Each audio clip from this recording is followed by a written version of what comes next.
నమస్తే, welcome to special debate. నేను Rajasekhar. So ప్రధానంగా బీసీ రిజర్వేషన్ అంశం ఒక కుదుపుతున్నటువంటి పరిస్థితి కనిపిస్తూ ఉంది. తెలంగాణ రాష్ట్ర రాజకీయాల్లో ఒక సంచలనాత్మకమైన నిర్ణయం తీసుకుంది కాంగ్రెస్ ప్రభుత్వం. సో ఏదైతే రాహుల్ గాంధీ ఒక హామీ ఇచ్చారో ఆ హామీని నిలబెడుతూ బీసీ డిక్లరేషన్ అంశం ప్రకటించిన తర్వాత కాంగ్రెస్ పార్టీ చిత్తశుద్ధితో ముందుకు వెళుతుంది. సో ఆ నేపథ్యంలోనే ప్రధానంగా బిల్లు ప్రవేశపెట్టింది అసెంబ్లీలో. కానీ ఆమోదం తెలపాల్సినటువంటి బాధ్యత బీజేపీపై, కేంద్ర ప్రభుత్వంపై ఉంది. సో ఈ నేపథ్యంలోనే పూర్తి స్థాయిలో అక్కడికి మంత్రులతో పాటుగా రేవంత్ రెడ్డి వెళ్ళారు. అక్కడ సభ నిర్వహించారు. ప్రత్యేకంగా ధర్నా చేసి మోదీని ఒక రకంగా హెచ్చరించినటువంటి పరిస్థితి కనిపిస్తూ ఉంది. సో ఇక్కడ మేము మళ్ళీ ఢిల్లీకి రాము, మీరు గల్లీకి రావాల్సిందే అంటున్నారు. ఇంతకీ గల్లీకి రాబోతున్నారా? మోదీ ఏం చెప్పబోతున్నారు? ఇక్కడ ప్రవేశపెట్టినటువంటి బీసీ ప్రభుత్వంగా చెప్పుకున్నటువంటి బీజేపీ పార్టీ ఇక్కడ అనుకూలించింది. అక్కడ ఎందుకు పూర్తి స్థాయిలో సహకరించట్లేదు? ఒకవేళ నిజంగా బీసీ గనక బిల్లుని ఆమోదం తెలిపితే బీజేపీకి ప్రత్యేకంగా సన్మానం చేస్తాం, సభ నిర్వహిస్తామని కూడా రేవంత్ రెడ్డి చెప్పినటువంటి పరిస్థితి కనిపిస్తుంది. సో బీజేపీ నేతలు ఏ విధంగా స్పందిస్తారు? సో నిజంగా అక్కడ పార్లమెంట్లో సపోర్ట్ చేయబోతుందా? ఇవన్నీ కూడా అంశాలు చాలా కీలకంగా ఉన్నాయి. సో ప్రధానంగా 42% రిజర్వేషన్ అంశం అనేది ఇటువైపు స్థానిక సంస్థల ఎన్నికలకు కూడా ఈజీగా ఉన్నటువంటి పరిస్థితి కనిపిస్తుంది. ఒకవేళ ఇది అమలైతే కనుక అవన్నీ కూడా ఎన్నికలు జరగబోతున్నాయి. సో ఇక్కడ లింక్ మొత్తం ఉంది కాబట్టి సో ఈ అంశం చాలా కీలకంగా కాబోతుంది. కానీ విపక్షాలు మాత్రం ఒక రకంగా ఆరోపిస్తున్నాయి, కోర్టు వేయాల్సిన చోట్ల వేసేస్తారు, ఇక కాంగ్రెస్ పార్టీకి ఏమి పని లేదంటున్నారు. ఇక్కడ బీజేపీపై ప్రధానంగా ఫోకస్ పడుతుంది, ఒక రాజకీయం చేస్తుంది కాంగ్రెస్ ప్రభుత్వాన్ని విపక్షాలు విమర్శిస్తున్నాయి. చూద్దాం, ఇదే అంశం డిబేట్ పాయింట్ కంటిన్యూ చేద్దాం. ప్రధానంగా మనతో పాటు టీపీసీసీ అధికార ప్రతినిధి డాక్టర్ శివకుమార్ లాల్ గారు ఉన్నారు.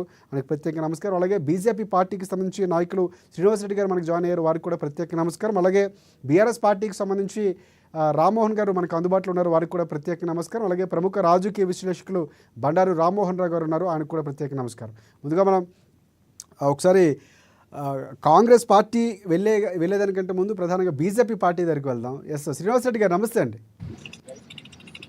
నమస్తే అండి, స్టూడియోలో అందరికీ నమస్తే. ఎస్ సార్, శ్రీనివాస్ రెడ్డి గారు ఏంటి అసలు కోర్టు ఇప్పుడు బాలు మీ కోర్టులోనే ఉంది. ప్రధానంగా బాధ్యత బీసీ ప్రభుత్వంగా, బీసీ ప్రధానిగా మీరే ఉన్నారు. బీజేపీ పార్టీ ఇక్కడ రిజర్వేషన్ల అంశం ఎలా తీసుకోబోతుంది? అక్కడ పోరాటం చేస్తారా ఎంపీలు? ఏం చెప్తారు? ఒక్క విషయం అండి, ఇక్కడ ముఖ్యంగా బిల్లుకు ఎప్పుడు భారతీయ జనతా పార్టీ వ్యతిరేకం కాదని గతంలో కూడా చెప్పినావు. కానీ బిల్లు చేసిన విధానంలో ఇది కరెక్ట్ లేదనేది మా వాదన. నువ్వు 42%లో నువ్వు ముస్లింస్ తీసేయమని మేము మొదటి నుంచి చెప్తున్నాం కదా. నువ్వు 42% తీసేస్తేనే భారతీయ జనతా పార్టీ బిల్లుకు సానుకూలంగా చెప్తామని మొదటి నుంచి మేము చెప్తున్నాం. ఆ విషయాన్ని రేవంత్ రెడ్డి గారు పక్కకు పెట్టేసి కొత్తగా ఇప్పుడు ఢిల్లీలో ధర్నాలు చేయడము, లేకుంటే ఏదో మా భారతీయ జనతా పార్టీ వ్యతిరేక ముందు తప్ప ప్రజలందరికీ దీని మీద అవగాహన ఉన్నది. భారతీయ జనతా పార్టీ దీంట్లో చాలా క్లారిటీగా క్లియర్గా ఉన్నది అన్న. ఫస్ట్ ఆఫ్ ఆల్ పార్టీ చాలా క్లియర్గా ఉంది. ఏదైతే నువ్వు బిల్లు 42% పెట్టావో 42%ని 10% తగ్గియాల్సిన 10% ముస్లింస్లను తొలగేమని చెప్తున్నావు. తొలగిస్తేనే నీకు ఈ బిల్లు ముందు పోయే అవకాశం ఉంటుంది. 10% దానికోసమే బీజేపీ ఆపుతుందా? అది కాదండి, మీరు బిల్లు చేసే విధానంలోనే రాష్ట్ర ప్రభుత్వం ఫెయిల్ అయింది అంటున్నాం మేము. మైనార్టీలకు మేము వ్యతిరేకం కాదు. మైనార్టీలకు ఎక్కడ ఉండాలో ఆల్రెడీ మైనార్టీల కోట మైనార్టీలో ఉంది. మళ్ళీ తీసుకొచ్చి మైనార్టీ ఇందులో కోట పెట్టి అందులో కోట పెడితే ఇలా బీసీలకు అన్యాయం చేస్తుంది కాంగ్రెస్ పార్టీ. అంటే ముందు నుంచి అన్యాయం చేస్తున్నారు. దూదేకుల సర్టిఫికేట్ ఎవరైతే ఉన్నారో, దూదేకుల సర్టిఫికేట్ ఎవరుంటారో వాళ్ళు ఖచ్చితంగా బీసీలు కానీ పరిగణించబడతారు కదా.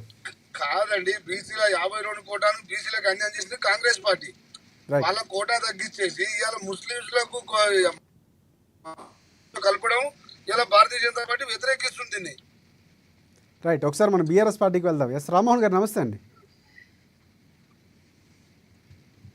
రామ్మోహన్ గారు, ప్రధానంగా ఎస్ వినిపిస్తుంది. అంటే బీఆర్ఎస్ పార్టీ గతంలో ఎప్పుడూ చేయలేటువంటి పని 10 ఏళ్ళలో, అంతకుముందు ఏ పార్టీ చేయనటువంటిది మాత్రం కాంగ్రెస్ పార్టీ చేస్తుంది. బీసీలకు సంబంధించి ఖచ్చితంగా అందరూ కలిపి రావాలి, అన్ని పార్టీలు పోరాటం చేయాలి. బీసీలకు ఎంతవరకు రాజ్యాధికారం ఎప్పుడు కూడా ముఖ్యమంత్రి అనేటువంటి సందర్భాలు లేవు. కానీ చివరి ముఖ్యమంత్రిగా నేను ఉంటాను, అవసరమైతే బీసీల కోసం త్యాగం చేస్తానని చెప్పారు రేవంత్ రెడ్డి. సో ఫైనల్గా బీసీ బిల్లుకు సంబంధించి మీ పార్టీ అభిప్రాయం, మీ స్టాండ్ ఏంటి అసలు?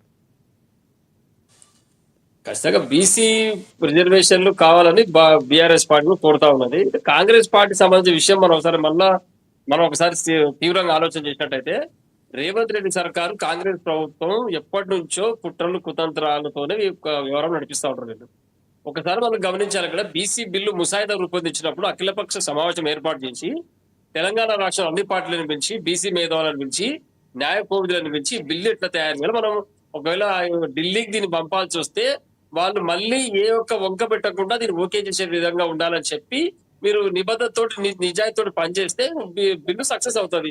కళ్ళబొల్లి మాటలు చెప్పి బీసీలను మోసం చేసి బీసీ నాయకులు అట్లే ఉన్నారు. ఈ రోజు ప్రభుత్వంతో కలిసి వీళ్ళు ఢిల్లీలో ధర్నా చేయడం విచిత్రం కాకపోతే అండి, ఇది కాంగ్రెస్ పార్టీ ఇక్కడ రాష్ట్రంలో అధికారంలో ఉంది. నువ్వు ఏం బిల్లు పెట్టావు రేవంత్ రెడ్డి తీయమని చెప్పు. ఫస్ట్ ఈ బీసీ మీద కూర్చొని ఆ బిల్లును చూసిన తర్వాత వాళ్ళకి దానిపైన సాటిస్ఫాక్షన్ వస్తే పత్రికాముఖంగా చెప్పి ఈ విధంగా ఉందని కేంద్రం దగ్గరికి పోవాలి. ఈ రోజు ఢిల్లీలో ధర్నా చేద్దామని చెప్తే వీళ్ళు కూడా ఎగేసుకో ఢిల్లీకి పోయారు బీసీ సంబంధించిన నాయకులందరూ కూడా. ఇదెక్కడ పద్ధతి అర్థం కాలేదు.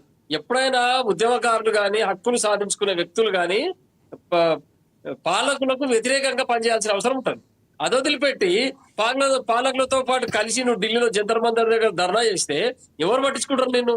అసలు కాంగ్రెస్ పార్టీ గతంలో వైఎస్ గారు ఉన్నప్పుడు ఒక బిల్లు ఎస్టీలది ప్లస్ వీళ్ళది మైనార్టీ కలిపి పెడితే ఏం జరిగిందండి? మళ్ళీ అదే జరుగుతుంది ఇప్పుడు. కేవలము తప్పులు తలకగా బిల్లులు రూపొందించి ఇక నేను చేతులు దులిపేసుకునే విధంగా రేవంత్ రెడ్డి సర్కారు ప్రవర్తిస్తా ఉన్నారు. దాన్ని బీసీ సామాజిక వర్గం సంబంధించిన బీసీ నాయకులు ఈ బీసీ ఉద్యమ నాయకులు గమనిస్తలేరు. ఫస్ట్ ఖచ్చితంగా మీరు బీసీ నాయకులు కూడా సీరియస్ గా దీన్ని ఆలోచన చేయాలి. రేవంత్ రెడ్డి బిల్లు ముసాయిదా ఏం పెట్టిండు, ఏం బిల్లు తీసుకుపోయి ఢిల్లీలో అప్పచెప్పి ఇక మోడీ సర్కార్ ఇవ్వలేదు నాకేం తెలుసు అన్న చిన్నగా మాట్లాడి ఆయన తప్పించుకునే వారం కనిపిస్తా ఉన్నది రేవంత్ రెడ్డి గారిది. మీరు దాంతో పాటు వీళ్ళందరూ పోయి ఢిల్లీలో కాంగ్రెస్ పార్టీ బీసీ సంఘాలు రెండు కలిసి ధర్నా చేస్తున్నాయి అక్కడ. ఇది విచిత్రంగా ఉంది పరిస్థితి. మనము ఎప్పుడైనా గుర్తుపెట్టుకోండి, కాంగ్రెస్ పార్టీకి రాష్ట్రంలో పాలకం. ఈ పాలకులతో కలిసి నువ్వు ఢిల్లీలో ధర్నా చేస్తే అది ఏం సంకేతం ఇస్తాడు దానికి? మీరు అది ఇద్దరు ఒకటే అంటే మీరు కాంగ్రెస్ పార్టీ పెట్టిన బీసీ ముసాయిదా బిల్లును ఈ బీసీ వర్గాలు అంగీకరించినట్ట? మరి ఒకసారి చెక్ చేసిన వాళ్ళు ఇంతకు ఏం పెట్టిన రేవంత్ రెడ్డి సర్కారు. కాబట్టి దీనిపైన మనం తీవ్రంగా ఆలోచించాల్సిన అవసరం ఉంది. మొట్టమొదటి నుంచి కూడా కాంగ్రెస్ పార్టీ తెలంగాణకు వ్యతిరేకం. ఈ రాష్ట్రానికి దేశానికి వాళ్ళు కేవలం వాళ్ళు ఎట్లా బతకాలి, వాళ్ళ జీవన విధానం ఎట్లా ఉండాలి, డబ్బులు ఎట్లా సంపాదించుకోవాలి, ఈ దేశాన్ని పక్క దేశం ఎట్లా అమ్ముకోవాలనే పరిస్థితిలో వాళ్ళు ఉంటున్నప్పుడే ఇక్కడ ఉన్న బడుగు బలైన వర్గాల యొక్క తిప్పలు వాళ్ళకి ఏమర్థమవుతుందండి? ఇక రేవంత్ రెడ్డి సర్కార్ బీసీలకు నేను తప్ప ఇంకోటి చేయడంటున్నాడు. అయ్యా నీకు అంత ప్రేమ ఇమీడియట్ రాజీనామా చేసి మీ అధిష్టాన వర్గంతో మాట్లాడి బీసీని ముఖ్యమంత్రి చేయండి. అందరూ హర్షిస్తారు. ఉత్తర డైలాగులు ఎందుకు చెప్తావు నువ్వు? కాబట్టి ఈ దొంగ మాటలు, ఈ దగులుబాజీ మాటలు బంద్ చేయాలి. ఫస్ట్ అఖిలపక్ష సమావేశం ఏర్పాటు చేసి నువ్వు ఏ బిల్లు అయితే రూపొందించినావో ఆ బిల్లు అందరు చూపించి పత్రికాముఖంగా అందరు చూపించి మరి ఏమైనా ఇంట్లో మార్పులు చేర్పులు చేయాలా, మనం కేంద్రంలో ఒక నిమిషం కేంద్రంలో మనం గెలవాలంటే ఈ బిల్లు అంగీకరించబడాలంటే ఏం జరగాలి ఆలోచన చేయకుండా తీసుకుపోయి నేను రూపొందించిన వాళ్ళకి ఇచ్చేసిన ఇక ఆయన ఇష్టం మీ ఇష్టం నా తప్పేం లేదు అని తప్పించుకునే పని తప్పితే బీసీల పట్ల నిజమైన ప్రేమ రేవంత్ రెడ్డి గారు లేదు. అందరు గమనించాలి. పత్రికాముఖంగా దీన్ని హైలైట్ చేయాల్సిన అవసరం ఉంది. బీసీ సామాజిక వర్గం కూడా ఇట్లా కాంగ్రెస్ పార్టీ ఎప్పుడు ధర్నా చేయొద్దు. ఇది చాలా పొరపాటు చేసి మీరు తప్పకుండా మీరు స్వతంత్రంగా హైదరాబాద్ లో పోరాటం చేయాలి. బీసీ సంఘాలు అందరం కూడా ఢిల్లీకి పోయి కూర్చున్నాం మనం. ఇక్కడ నుంచి ఢిల్లీకి మరి వెళ్ళాం, ఇక్కడ నుంచే పోరాటం చేస్తా ఉంటున్నారు. ఒకసారి మన కాంగ్రెస్ పార్టీ వర్షన్ విందాం. శివలాల్ గారు నమస్తే. రాజశేఖర్ ఒక చిన్న అవకాశం ఇవ్వండి మాకు ఒకసారి. రాజశేఖర్ ఎస్ చెప్పండి రాజశేఖర్ గారు చెప్పండి శ్రీనివాసరెడ్డి గారు. నిమిషం. ఈ రోజు రేవంత్ రెడ్డి గారు చేసేది ఒకటే కుట్ర అండి. సర్పంచ్ ఎలక్షన్లు పెట్టే, లోకల్ బాడీ ఎలక్షన్లు పెట్టే కెపాసిటీ ఇలా కాంగ్రెస్ పార్టీకి లేదు. గ్రామాలలో ఎమ్మెల్యేలను అక్కడ ఉన్న వాళ్ళ కాంగ్రెస్ లీడర్లు జనాలు తరిమి కొడుతున్నారు. ఏదో ఒక నెపంతో కేంద్ర ప్రభుత్వమే నెట్టాలి, ఏదో ఒక బిల్లు తయారు చేసి ఇలా ఒక బిల్లు తయారు చేసి అక్కడ పెట్టి ఢిల్లీలో ధర్నా చేశాడు. ఇవాళ ఢిల్లీలో ధర్నా చేసిన కాడ కనీసం వాళ్ళ అధినేత రాహుల్ గాంధీ కూడా మాట్లాడలేని పరిస్థితి ఉంది అక్కడ. కనీసం ఈ ధర్నాల మీద ప్రజలు అసలు అందరూ ఆశ్చర్యపోతున్నారు. నీ బిల్లు చేసిన బిల్లు విధానమే రాంగ్ ఉన్నప్పుడు నువ్వు ఢిల్లీలో పోయి ధర్నా చేస్తుంది, గల్లీ పోయి ధర్నా చేస్తుంది. బిల్లు విధానంలో నువ్వు అఖిల పక్షాన్ని కూర్చోబెట్టాలి, అన్ని పక్షాలను నువ్వు మాట్లాడాలి, అప్పుడు బిల్లు మీరు పంపించాలి. ఓన్లీ ఇలా లోకల్ బాడీ ఎలక్షన్లు తప్పించుకోవడానికే ఇలా కాంగ్రెస్ ప్రభుత్వం చేసిన ఇది నక్క జిత్తుల కార్యక్రమాలు. దీన్ని ఎవ్వరు ఆస్వాదించలేదు, దీన్ని ఎవ్వరు పట్టించుకోవట్లేదు. ఫస్ట్ ఆఫ్ ఆల్ ముఖ్యమంత్రి ధర్నా చేస్తే అసలు ఏ ఒక్కరు కూడా దాని గురించి పట్టించుకోవట్లేదు. ఓకే శ్రీనివాస్ రెడ్డి గారు, ఒకసారి మనం రాజకీయ విశ్లేషకులు రామ్మోహన్ రావు గారు ఉన్నారు, అందరికి వెళ్దాం. ఆయన వర్షం విన్నాక మళ్ళీ మీ దగ్గరికి వస్తాను. ఎస్ రామ్మోహన్ గారు నమస్తే అండి. రాజశేఖర్ గారు నమస్తే. ఎస్, ప్రధానంగా అంటే మనం చూస్తున్నాం బీసీలు చాలా కీలకం. ఎప్పటి నుంచో బీసీలు ఎప్పుడు పల్లకిలే మోస్తున్నారు తప్ప కుర్చీలో కూర్చొని పరిస్థితి లేదు. కానీ కాంగ్రెస్ ప్రభుత్వం ఒక స్టెప్ తీసుకొని ముందుకు వెళుతుంది. కానీ బిల్లు చాలా కీలకం. ఇప్పుడు కోర్టు పూర్తిగా ఆ బాల్ అనేది కోర్టులో మారిపోయినటువంటి పరిస్థితి కనిపిస్తుంది. ఇక ఢిల్లీలో వెళ్ళి అక్కడ చేయాల్సినటువంటి ధర్నాలు చేసి హెచ్చరికలు అన్నీ చేసి రేవంత్ రెడ్డి గారు వచ్చారు. సో ఇక్కడ ప్రధానంగా రేవంత్ రెడ్డి చేసినటువంటి విధానం ఏదైతే ఉందో కాంగ్రెస్ పార్టీ తీసుకున్న స్టెప్ సరైనది అంటారా? సో ఇక్కడ ఒకవేళ బిల్లు పాస్ కావాలంటే ఎలా వెళ్ళాల్సిన అవసరం ఉంది? సో ఇది ఏ విధంగా చూడొచ్చు అంటారు?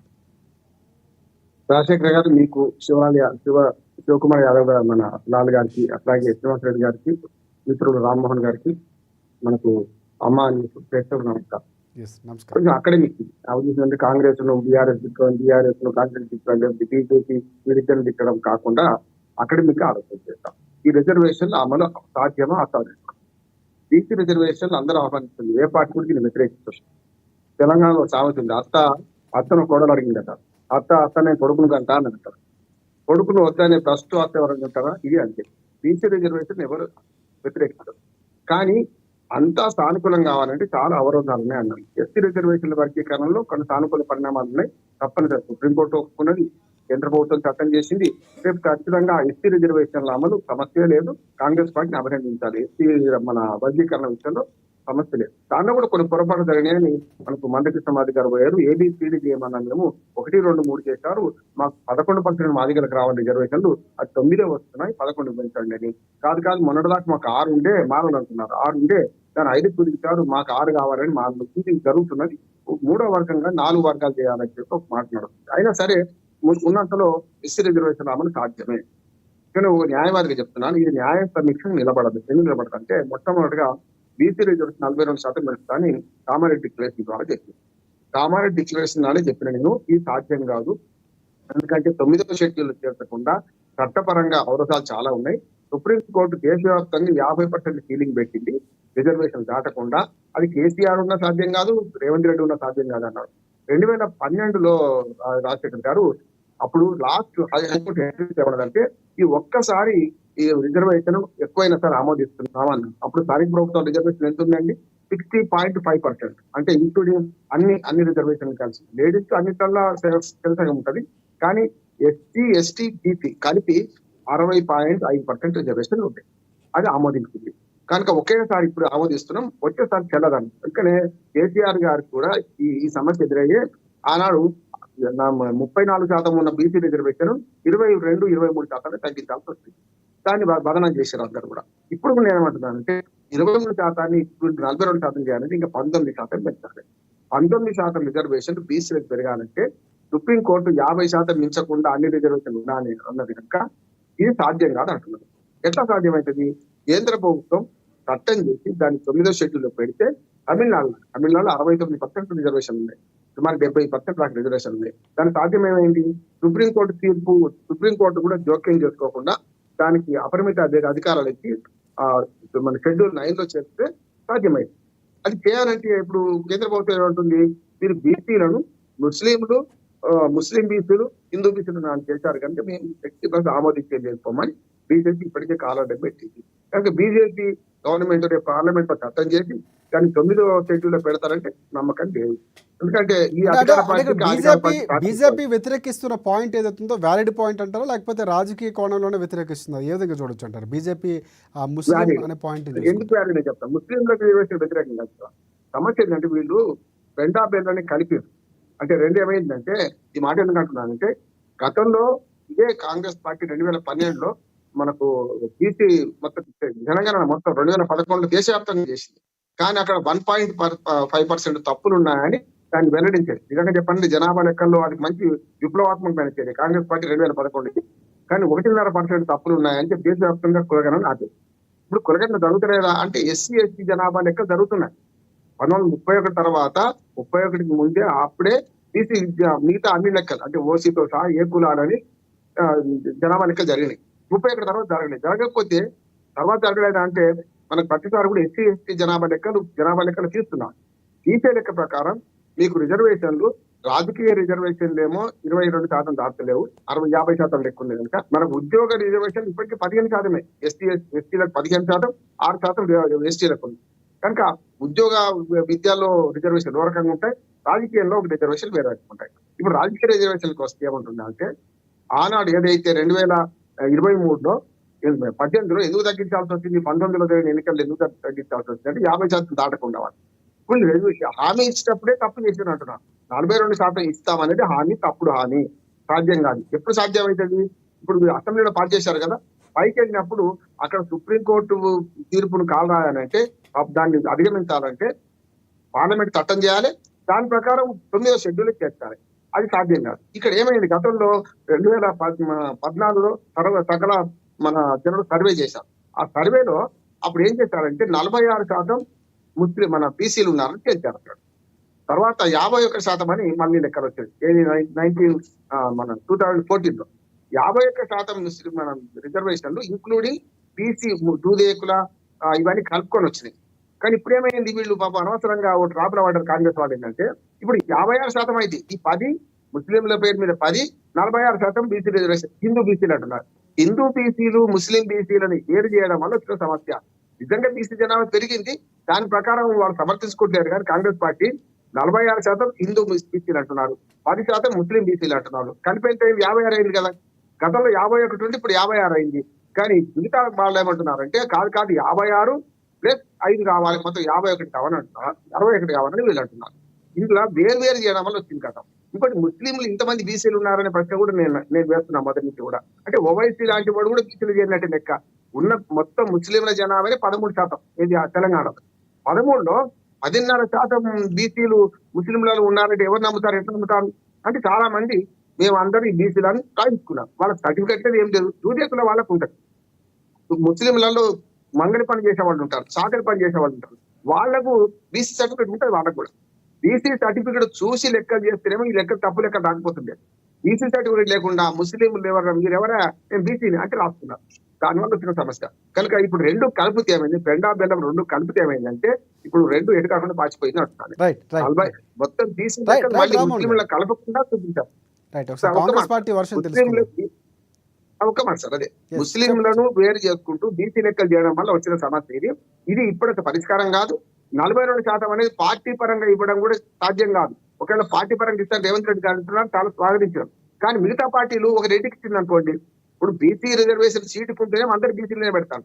ఒక ఆయన బీసీలనే పెట్టి కాంగ్రెస్ పార్టీ మిగతా పార్టీలు సర్వసంఘ పరిత్యాగులు కాదు కదా.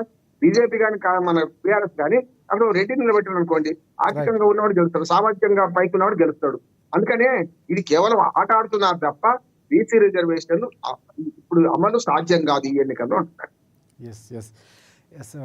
శివలాల్ గారు, అంటే ప్రధానంగా ఒక అంశం అయితే ఏదైతే లెక్కల్లోనే ఇందాక ఆయన ఒక పదాన్ని ఉపయోగించారు, ఇటువైపు పెండా బెల్లం రెండు కలిపినటువంటి పరిస్థితి కనిపిస్తుంది. అంటే అక్కడ వేరు చేయడంలో కాంగ్రెస్ పార్టీ లెక్కలు వేయడంలో ఒక రకంగా లెక్క తప్పింది, ఇప్పుడు అయ్యే సాధ్యం అక్కడ కనిపించట్లేదు అంటున్నారు. సో మిగతా ఏవైతే బీజేపీ పార్టీ కూడా అదే అంశాలు లేవనెత్తింది. సో ఇక్కడ బీఆర్ఎస్ పార్టీ కూడా ఒక రకంగా అదే అంశాలు లేవనెత్తుంది. సో అంటే ముందు నిర్మాణాత్మకంగా ముందుకు వెళ్ళడంలో కాంగ్రెస్ పార్టీ తప్పిదం చేసింది అన్నటువంటి పాయింట్ ఫైనల్గా వినిపిస్తుంది. మీరు దాన్ని ఏ విధంగా సమర్థిస్తారు? శివలాల్ గారు కొంచెం వాయిస్ పెంచారని. రైట్, శివలాల్ గారు వినిపిస్తుందా వాయిస్? అదే చాలా లో వస్తుంది, అందుకే వాయిస్ కొంచెం పెంచండి. రైట్, మిగతా మిత్రులు మాట్లాడిన మాటలు, బీజేపీ వర్షన్ కానీ బీఆర్ఎస్ పార్టీ వర్షన్, రామ్మోహన్ గారు మాట్లాడిన మాటలు విన్నారా? రామ్మోహన్ గారు ఫైనల్గా మాట్లాడుతూ రెండు విరుద్ధమైనటువంటి పదార్థాలు కలిపే ప్రయత్నం చేసింది, అందుకే ఇది లెక్క తేలట్లేదు, లెక్కేసినప్పుడే బీసీలకు సంబంధించి ముస్లింల్ని 10%గా చూపించడంలోనే ఒక రకంగా కాంగ్రెస్ పార్టీ తప్పిదం అక్కడ బయటపడింది. సో అందుకే ఈ బిల్లు ఆమోదయోగ్యం కాదు, ఇప్పుడు ఉన్నటువంటి పరిస్థితుల్లో అవ్వదు ఈ ఎలక్షన్స్ కానీ క్లియర్గా చెప్తున్నారు. సో దాంతో ముడిపడి ఉన్నటువంటి స్థానిక ఎన్నికలు కూడా ముడిపడి ఉన్నాయి. సో ఇక్కడ బీజేపీ పార్టీ వర్షను బీఆర్ఎస్ పార్టీ వర్షను ఒక రకంగానే ఉంది దాదాపుగా చూసుకుంటే. సో ఫైనల్గా ఏమంటారు, ఎలా సమర్థించుకుంటారు? ముందుగా ఏఎన్ న్యూస్ ప్రేక్షకులకు మీకు ప్యానల్ ఉన్న వారికి నమస్కారం.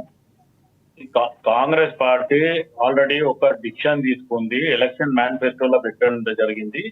బీసీ కులగణన కానీ ఎస్టీ క్లాసిఫికేషన్ ఆ డిక్లరేషన్ అనేది ఏదైతే అనుకుంటామో అది చేస్తాము అనే రకం చెప్పడం జరిగింది. దాని తర్వాత ఏదైతే సుప్రీం కోర్టు ఒక డిసిషన్ తీసుకున్న తర్వాత కాంగ్రెస్ పార్టీ అప్పట్లో అసెంబ్లీ జరుగుతున్నప్పుడే ముఖ్యమంత్రి రేవంత్ రెడ్డి గారు అసెంబ్లీలోనే చెప్పడం జరిగింది, ఎస్సీ వర్గీకరణ మేము అమలు చేస్తాము, అవసరం అనుకుంటే ఆర్డినెన్స్ అయినా తీసుకొచ్చి చేస్తామని చెప్పడం జరిగింది. సో సో అది ఆల్మోస్ట్ ఆల్ మొత్తానికి జరిగిపోయింది. అక్కడ మందకృష్ణ మాదిగ గారు మాట్లాడడం, ఇంకెవరో మాట్లాడడం అది జరిగింది. కానీ దాంట్లో గవర్నమెంట్ కానీ ముఖ్యమంత్రి కానీ ఒక నిర్ణయం తీసుకుంటూ దానికి ఒక జరిగింది. దాంట్లో దామోదర్ రాజ నరసింహ గారు దాన్ని చొరవ చూసుకొని మొత్తం ఎస్సీలో ఎన్ని కులాలు ఉన్నాయో దాంట్లో ఎవరైతే ఎక్కువ లబ్ధి పొందిండ్రో, ఎవరు లబ్ధి పొందలేరు అనే శివలాల్ గారు ఒకటి అంటే ప్రధానంగా బీసీ బిల్లు అంశం ఏదైతే ఉందో ఇప్పుడు బీజేపీ కోర్టులో మీ బాల్ వేశారు. సో అక్కడ బీజేపీ పార్టీ ప్రధానంగా ముస్లింలు బీసీలుగా పరిగణించడం అంటే కొంత ఆ లెక్కలు ఏవైతే ఉన్నాయో దాంట్లో ఉన్నటువంటి పొరపాట్లు లేకపోతే కాంగ్రెస్ పార్టీ చెప్తున్న లెక్కల్లో ఉన్నటువంటి అంశాలు ఏవైతే ఉన్నాయో అవి పరిగణలోకి తీసుకోవడం సాధ్యం కాదు కాబట్టి బిల్లు ఆమోదం తెలపడం కష్టసాధ్యం అంటున్నారు. సో మీరేమంటారు? అక్కడ ఎందుకంటే ముస్లింలు 13% ఓవరాల్గా చూసుకుంటే ఇందాక రామ్మోహన్ గారు చెప్తున్నటువంటి 13%లో 10% బీసీలుగా ముస్లింలు ఎలా పరిగణిస్తారు? ఈ లెక్కలు ఎక్కడి నుంచి వాళ్ళు చెప్పిన లెక్కలు సరిగ్గా లెక్కించడంలో రాంగు ఒక ట్రాక్లో వెళ్ళారు. గణన సరిగ్గా జరుగుంటే బాగుండేది అనేటువంటి అభిప్రాయం వ్యక్తమవుతుంది. మీరు దాన్ని సమర్థిస్తారా? ఏమంటారు అసలు?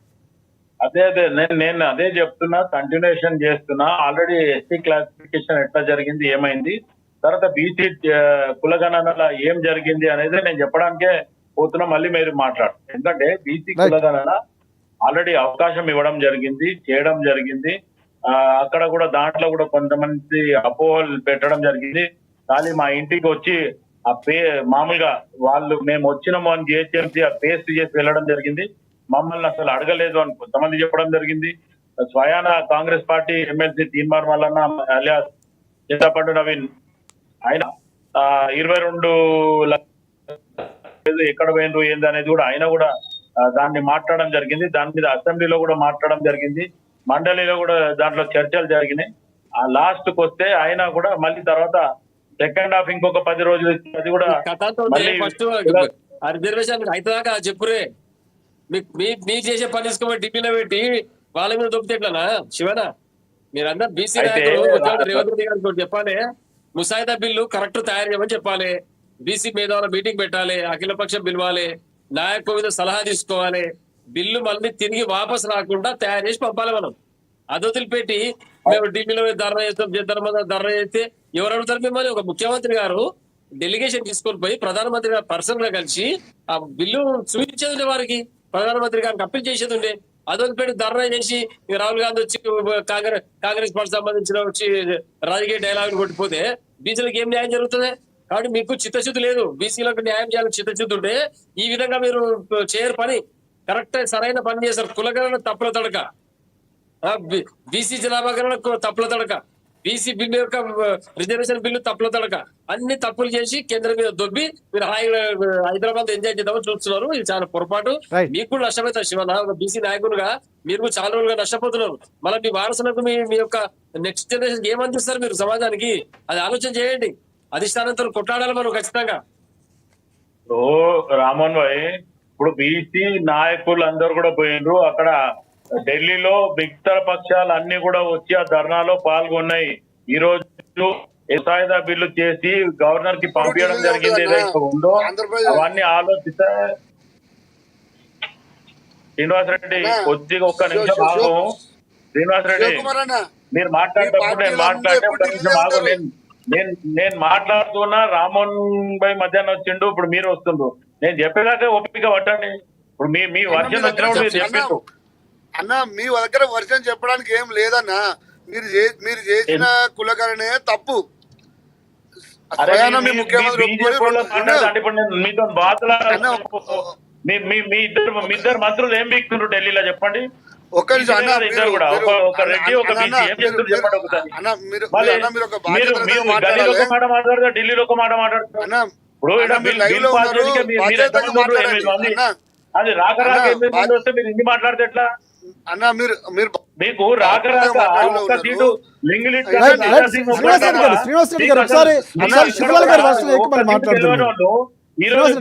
బీఆర్ఎస్ మీకు సపోర్ట్ చేస్తే ఈ రోజు మిగతా 7 సీట్లు గెలుచుకున్నారు. ఇప్పుడు మళ్ళా మీరు పెద్ద మేమే తోపని మాట్లాడితే రామ్మోహన్ భాయ్ చెప్పమని వాళ్ళ సపోర్ట్ లేకపోతే మీరు ఒక్క సీట్ ఇద్దరు మిగతా గెలుస్తుండేనా? ఈ రోజు ఆల్రెడీ కేటీఆర్ మొత్తానికి మీకు శివలాల్ గారు పాయింట్ రండి. ప్రధానంగా బీసీ అంశం మనం మాట్లాడదాం. రాజకీయ విమర్శలు 8 ఎంపీలు వచ్చినాయి, 7 వచ్చినాయి. మొన్న మీరు నిలబడి ఇండైరెక్ట్ గా సపోర్ట్ చేసేబట్టే మీకు వచ్చినాయి. రైట్ శివలాల్ గారు రాజకీయ అంశాలు కాసేపు పక్కన పెడదాం. బీసీల అంశం గురించి మాట్లాడండి. రైట్ శ్రీనివాస్ రెడ్డి గారు మళ్ళీ మీ దగ్గరికి వస్తానండి. వార్ష నాయక్ మీ దగ్గరికి వస్తాను. ఎంపీ సీట్లు ఎట్లా వచ్చినాయో ప్రజలను అడగాలన్న, ఓట్లు వేసిన వాళ్ళని అడగాలి. రైట్ శ్రీనివాస్ రెడ్డి గారు టాపిక్ డైవర్స్ అవుతుంది. మళ్ళీ సీట్లు ఓట్లు అన్ని అయిపోయి ఆల్రెడీ అధికారం కొనసాగుతుంది. మళ్ళీ మనం వెనక్కి టాపిక్ డైవర్ట్ చేయకండి. శ్రీనివాస్ రెడ్డి గారు ఒక నిమిషం ఆగాలి. శివలాల్ గారు ఎస్ శివలాల్ గారు మీరు కంటిన్యూ చేయండి. సబ్జెక్ట్ డైవర్షన్ నేను చెయ్య పూర్తిగానే మాట్లాడతాను. నేను అదే చెప్తున్నా, మీరు ఇంటలేదు నా మాట. ఇప్పుడు తెలంగాణలోనేమో కొంతమంది ముస్లింది బీసీగా పరిగణిస్తే మీరు వద్దంటారు. మీ ప్రధానమంత్రి గుజరాత్ లో బీసీగా పెట్టిందంటే అవును, ముస్లింలు కొంతమంది దూదేకులోళ్ళు ఉంటారు, వాళ్ళు ఉంటారు, వీళ్ళు ఉంటారు, అందులో మేము బీసీల పరిగణించిందని చెప్పి మీ ప్రధానమంత్రి అప్పట్లో ఉన్న ముఖ్యమంత్రి చెప్తాడు. ఏమన్నట్టు ఇది? అంటే వేరే వాళ్ళు చేస్తేనేమో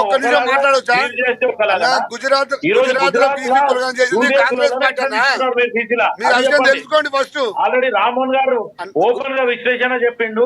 ఈ దాంట్లో కూడా మంగళోళ్ళు ఉంటారు, కాకలోళ్ళు ఉంటారు, దూదేకులోళ్ళు ఉంటారు అనేది విధంగా చెప్పడం జరిగింది. అది నువ్వు నేను చెప్పేదాకా పడతలేవు. గుజరాత్ లో కాంగ్రెస్ పార్టీ 2011 మీరు ఒకసారి చూసుకోండి. అక్కడ కాంగ్రెస్ పార్టీ ప్రభుత్వం ఉన్నప్పుడు చేసింది, బీజేపీ ప్రభుత్వం చేయలే. అక్కడ చేసింది మీరన్నా, మేము కాదు చేసింది. అరే నేను ఏమంటున్నా, మళ్ళీ మీ ప్రధానమంత్రి మళ్ళా తర్వాత ముఖ్యమంత్రి అయినాక ఎందుకు మార్చలే? మీ ప్రధానమంత్రి ముఖ్యమంత్రి అయ్యారు కదా గుజరాత్ కి.